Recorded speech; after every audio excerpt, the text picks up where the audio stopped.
राजस्थान भाजपा के प्रदेश अध्यक्ष मदन सिंह राठौर ने पत्रकारों से बातचीत करते हुए स्थानीय उत्पादन को महत्व देने की बात कही। केंद्र सरकार द्वारा जनता के लिए दी गई जीएसटी की छूट को लेकर बताया। भाजपा के राजस्थान के अध्यक्ष मदन सिंह राठौर ने पत्रकारों को संबोधित करते हुए क्या कुछ कहा। वाह मोदी जी, आपने कमाल कर दिया। इस देश की अर्थव्यवस्था को भी सुधारा और राहतें देने का भी काम किया। दोनों साथ साथ कर पाना ये कोई सामान्य बात नहीं है। देश को सुदृढ़ करना, दुनिया में प्रतिष्ठा बढ़ाना, आर्थिक दृष्टि से देश का नागरिक मजबूत बने, आम आदमी की क्रय शक्ति बढ़े और आसानी से उसको सस्ता माल उपलब्ध हो जाए। बाकी तो सारे इंफ्रास्ट्रक्चर कर रहे हैं, उसमें कहीं कटौती नहीं की है, न बिजली में कटौती की है, न पानी के मामले में कटौती की है। सारी व्यवस्थाएं, सड़कें, विकास, वो सब कुछ हो रहा है। ट्रेनें चल रही है, द्रुत गति की ट्रेनें चल रही है, बुलेट ट्रेन चलाने का काम कर रहे हैं, हवाई यात्राएं सुधारने का, सब दृष्टि से यानी विकास के मामले में कहीं पीछे नहीं है और राहत देने के मामले में भी पीछे नहीं है। आम आदमी को जितनी सुविधाएं दे सकते हैं वो सब काम किया। और मैं तो आप सब मीडिया बंधुओं का भी यही मदन जी, एक बात है, कल जो बीसीसीआई जो मैच हुआ था भारत पाकिस्तान का, ताकि समाज में इस प्रकार की जागृति रहेगी तो स्थानीय उत्पाद को महत्व देने का काम हम करें, यही मैं आप सबसे बोलो। कल जो मैच हुआ था भारत पाकिस्तान का, वो क्या जायज है, जबकि पाकिस्तान से इतनी लड़ाई चल रही है भारत की? हाँ, देखिए, आम नागरिक दुखी है। जो हमारे ऑपरेशन तो पानी भी तो आम नागरिक के लिए ही जा रहा था ना। वही बता रहा हूँ आपको। आप मेरी बात पूरी नहीं सुन रहे हैं, पहले से प्रश्न कर रहे हैं तो मैं उत्तर क्या दूँ? किस प्रश्न का उत्तर दूँ? जी बताइए। देखिए, हम दुखी हैं। जो हमारे निर्दोष नागरिकों की हत्या हुई, पूरा देश दुखी है और उसका बदला भी मोदी जी ने लिया।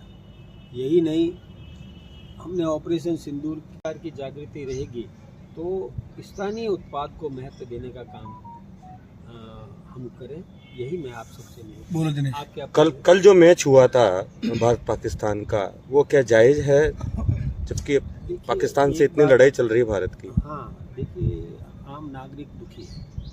जो हमारे ऑपरेशन तो पानी भी तो आम नागरिक के लिए ही जा रहा था ना। वही बता रहा हूँ आपको। आप मेरी बात पूरी नहीं सुन रहे हैं, पहले से प्रश्न कर रहे हैं तो मैं उत्तर क्या दूँ? किस प्रश्न का उत्तर दूँ? जी बताइए। देखिए, हम दुखी हैं। जो हमारे निर्दोष नागरिकों की हत्या हुई, पूरा देश दुखी है और उसका बदला भी मोदी जी ने लिया। यही नहीं, हमने ऑपरेशन सिंदूर किया, आम जनता को जागृत करने का काम किया। हम कभी भी नहीं चाहते कि कोई दुश्मन देश के साथ कोई दोस्ती का हाथ मिलाए जब तक कि उसमें सुधार नहीं आए। लेकिन ये कांग्रेसी लोग, ये ऐसे लोग जो डुअल नेचर रखते हैं, उसके आका कहते हैं कि क्यों नहीं मैच किया जाए, उनके नेता कहते हैं क्यों नहीं मैच खेला जाए, इसको स्पोर्ट्समैन स्पिरिट है क्यों नहीं करें, और यहाँ कह रहे हैं कि क्यों कर दिया।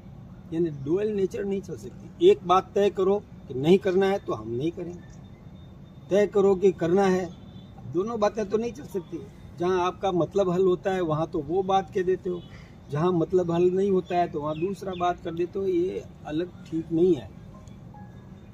एक निर्णय करना चाहिए और एक दृष्टिकोण स्पष्ट रखना चाहिए।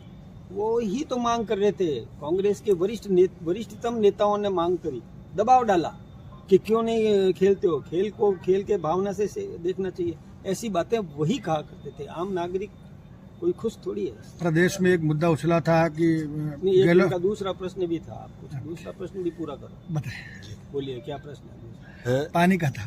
पानी का मतलब, हमारा पानी जब 1960 में समझौता किया तब क्या किया? पानी हमारा है और समझौता क्या किया? यानी हम 75% पानी पाकिस्तान को देंगे, केवल 25% लेंगे। क्यों? ये तो समझौता उसी समय करना ही गलत था, कांग्रेस ने जो समझौता किया। आज जब वो हमें आंख दिखाता है, हमारे ऊपर आक्रमण करता है, प्रत्यक्ष तो कर नहीं सकता, हमने धूल चटाई है कई बार, परोक्ष आक्रमण करता है, छुपे हुए कायराना तरीके से निर्दोष लोगों पर हमला करता है, अपने आतंकवादियों का कारखाना पैदा करके और वहाँ से आतंकवादी भेजता है बाहर, तो हम उनको पानी क्यों दें? नहीं देंगे। और ये कोई स्थायी समझौता नहीं था। हमारे यहाँ ज़रूरत है, आज पंजाब में पानी चाहिए, गुजरात में पानी चाहिए, राजस्थान को पानी चाहिए, मध्य प्रदेश को पानी चाहिए, तो हम उसका निरीक्षण करेंगे। ज़रूरत हुई तो हम देखिए, किसी नागरिक को मारना भी नहीं चाहते, लेकिन वो हम पर हमला करे और हम उनको खिलाते जाएं, ये दोनों बातें संभव नहीं है। राठौड़ साहब, एक मुद्दा उछला था कि अशोक गहलोत सरकार में विधायकों की खरीद फरोख्त का। आज एसीबी ने चार्जशीट दे दी, उनको क्लीन शीट दे दी है गहलोत को, क्या कहना चाहेंगे? देखिए, आपके ये भाजपा बात राज में सब जानते हैं कि गहलोत साहब अपने विधायकों को लेके होटलों में बैठे थे। उसी समय उनके जो उप मुख्यमंत्री थे, वो अपने समर्थक सचिन पायलट जी अपने समर्थक विधायकों को लेकर मैं कह रहा था, एसीबी ने आज उनको क्लीन शीट दे दी, चार्जशीट पेश कर दी कोर्ट में कि अशोक गहलोत के खिलाफ लगाए गए आरोप तथ्यहीन है। इस बारे में आप क्या कहना चाहेंगे, आपकी सरकार के नाम? ये दुनिया जानती है कि किस प्रकार से खेमाबंदी करते रहे, एक दूसरे के विधायकों को अपने पक्ष में लेने के लिए प्रयत्नशील रहे। अब उसमें एसीबी ने क्लीन चिट दी या किसने क्लीन चिट दी, मैं उस विषय पर नहीं जाऊँ। आम जनता जानती है कि क्या हुआ था। 5 साल तक वो एक दूसरे को निकम्मा, नकारा, पता नहीं क्या क्या कहते रहे, ये सब जानते हैं। सरकार क्या अगला कदम क्या होगा? एसीबी की चार्जशीट के खिलाफ जाएगी सरकार या सही मान लेगी? देखिए, मैं इस विषय पर मैं पार्टी की बात करता हूँ। सरकार को सरकारी स्तर पर निर्णय करना है। सरकार इसकी समीक्षा करेगी कि चार्जशीट दी है या क्लीन चिट दी है, जो भी है वो सरकार निर्णय करेगी। लेकिन हमारा ये कहना है, आम जनता सब कुछ जानती है और उन्होंने व्यवस्था की। यहाँ तक कि चिकित्सकीय उपकरण, इनकी कीमत भी कम करने की कोशिश की, दवाओं की कीमत कम करने की कोशिश की, उन पर किसी पर 0 टैक्स है। जीवन रक्षक दवाइयों पर 0 जीएसटी कर दिया। कैंसर जैसी बड़ी बीमारियां हैं, उस पर भी 0 कर दिया जीएसटी, किसी पर 5%। यानी आम आदमी को राहत देने का काम किया। हम जानते हैं कि 2014 जिस समय मोदी जी देश के प्रधानमंत्री बने, उस समय महंगाई की दर थी 9.8, जिसको आज घटा करके 2.1 महंगाई की दर दुनिया में बढ़ रही है। दूसरे देशों में महंगाई की दर बढ़ती जा रही है, हमारे यहाँ पर रेट 2.1 है।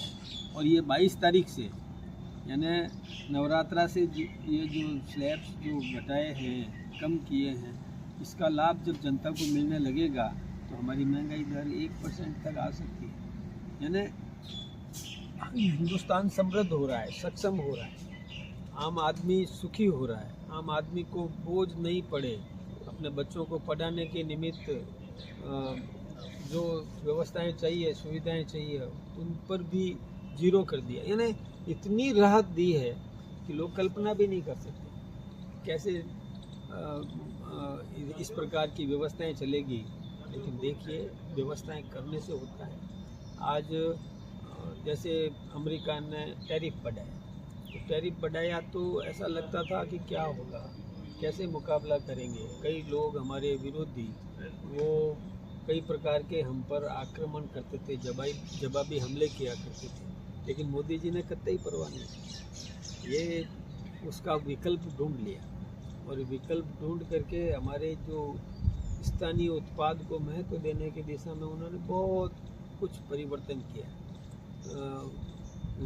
वोकल फॉर लोकल, यानी स्थानीय उत्पाद इतना उच्च स्तर का बने, यानी लोगों को विकल्प मिल जाए, कोई भी वस्तु का विकल्प देने का काम करे। और मार्केट, हिंदुस्तान बहुत बड़ा मार्केट है। अमेरिका ने टैरिफ लगाया तो उसका असर अमेरिका के नागरिकों पर पड़ेगा। यानी जो मतलब हमारे देश से कोई दवा जाती है, एक गोली की कीमत यदि 10 रुपया है, उसने 50% टैरिफ लगाया है, तो वहाँ अमेरिका के नागरिक को वो 15 रुपये में मिलेगी, क्योंकि वो इम्पोर्ट ड्यूटी है। टैरिफ यानी इम्पोर्ट ड्यूटी लगेगी। तो हमारे यहाँ तो हम तो अपनी कीमत से ही माल बेचेंगे। हाँ, क्योंकि महंगी पड़ेगी तो वह व्यक्ति लेगा नहीं, ये एक आर्थिक हमला कह सकते हैं इसको। लेकिन मोदी जी ने तोड़ निकाल दिया, दुनिया के कई और देशों में जाकर के और मार्केट खोज लिया। मार्केट है, तो कहीं हमारे उद्यमियों को भी राहत दी। देखिए एक बात और मैं बताऊं, MSME micro small medium entrepreneurs है, उनको प्रोत्साहित करने के लिए उसमें भी GST में कटौती की है। उनको भी रॉ मटेरियल्स जो उपयोग में आएगा 0 से 5% कर दिया। आप मतलब कल्पना कर सकते हैं कि कैसे ये संभाला, कि आर्थिक जो एक प्रकार का संघर्ष होता है, जीवन संघर्ष होता है, उसमें भी किस प्रकार से परिवर्तन कर दिया, किस प्रकार से सुधार कर दिया, वो अपन कल्पना कर सकते हैं। ऐसी व्यवस्थाएं दी है कि उद्यमी, लघु उद्यमी, हमारे यहाँ कच्चा माल उपलब्ध है हिंदुस्तान के अंदर। पहले हमारा देश कच्चा माल निर्यात करता था और अब कच्चा माल हम यहाँ कुटीर उद्योगों में उपयोग में लें और हमारा उत्पाद हम बेचेंगे तो रेवेन्यू ज़्यादा जनरेट होगी। ये पहले भी हमारी प्रतिभाएं पलायन करती थी। हमारे यहाँ एक इंजीनियर तैयार होता था, उस पर परिवार का खर्चा तो होता ही होता था, लेकिन सरकार का खर्चा भी उसमें लगता था। एक इंजीनियर को तैयार करवाने में परिवार से कई गुना सरकार खर्चा लगाती है, क्योंकि प्रोफेसर्स लगाती है, इंफ्रास्ट्रक्चर तैयार करती है, उपकरण तैयार करती है, उसको सारा ट्रेनिंग के लिए वो सारी व्यवस्थाएं करती है और वो तैयार होकर के विदेश में जाकर के वहाँ प्रतिभा दिखाता था, तो हमारे यहाँ तो नुकसान होता था। ऐसे ही कोई डॉक्टर हमारे यहाँ तैयार हुआ और डॉक्टर तैयार होकर के विदेश में जाकर के और वहाँ चिकित्सा करता था, तो हमारे यहाँ तो यानी प्रतिभा हमारी बाहर जाती थी। हमारा वैज्ञानिक हमने ट्रेंड किया, तैयार किया, उसमें उसको प्रशिक्षित किया और उसको यहाँ सुविधाएं नहीं मिलती थी, तो वो विदेश में जाकर के अपनी प्रतिभा दिखाता था, वहाँ जाकर के उस देश को लाभ देता था। अब हमारे मोदी जी ने ये तय कर दिया कि हमारी प्रतिभाओं को हम यहाँ पर उपयोग में लेंगे, उनको जो सुविधाएं चाहिए वो सारी सुविधाएं देंगे और यहाँ वो अपना उत्पादन तैयार करे और फिर हमारा उत्पादन बाहर बेचेंगे तो हमको ज़्यादा रेवेन्यू मिलेगी। आपने कोविड में देखा होगा, कोविड में दुनिया हताश हो गई थी, बिल्कुल निराश हो गई थी कि अब कुछ भी नहीं, जीवन रक्षक दवाएं उपलब्ध नहीं हैं। तो किट जो तैयार होते थे वो हिंदुस्तान ने सर्वाधिक निर्यात किया। हमारे यहाँ के वैज्ञानिकों ने यहाँ से वैक्सीन तैयार करके दी, दुनिया को वैक्सीन करके तैयार करके दी। तो वैज्ञानिकों का, केमिस्ट का, ड्रग जो ये दवाएं बनाते हैं उनको भी यहाँ अवसर दिया, सारी सुविधाएं दी ताकि वो यहाँ उत्पादन करें और मजबूर होकर अमेरिका को भी लेना पड़ेगा। जो दवा हम दे रहे हैं, जितनी सस्ती दवा हम दे रहे हैं उतनी दुनिया का कोई देश नहीं दे रहा। तो अमेरिका के नागरिक को तो लेना ही पड़ेगा और वहाँ के मुखिया को भी झुकना ही पड़ेगा। ये स्थितियाँ आएगी, हम आत्मनिर्भर बने, इस दिशा में उन्होंने एक आह्वान किया है कि हम वोकल बने लोकल के लिए, स्थानीय उत्पाद के लिए हम प्रेरित करें, जन जागरण अभियान चलाएं, हम आत्मनिर्भर बने, कल के भारत के भविष्य की चिंता करें। कल हमारा आज बच्चा है वो दूसरे पर निर्भर नहीं करें, जवान होगा तो वो आत्मनिर्भर बनेगा। तो ऐसी प्रेरणा देने का काम ये हमारे मोदी जी कर रहे हैं। इसी प्रकार से जो GST में यानी नेक्स्ट जनरेशन के लिए है, नेक्स्ट जेन GST जो नाम है, नई जो आने वाली पीढ़ी का किस प्रकार से उसको आत्मनिर्भर बनाया जा सके, उसको समृद्ध किया जा सके, उसको योग्य बनाया जा सके, इसके लिए राहत देने का पिटारा खोल दिया। तो इसके लिए हम धन्यवाद देने का काम करेंगे।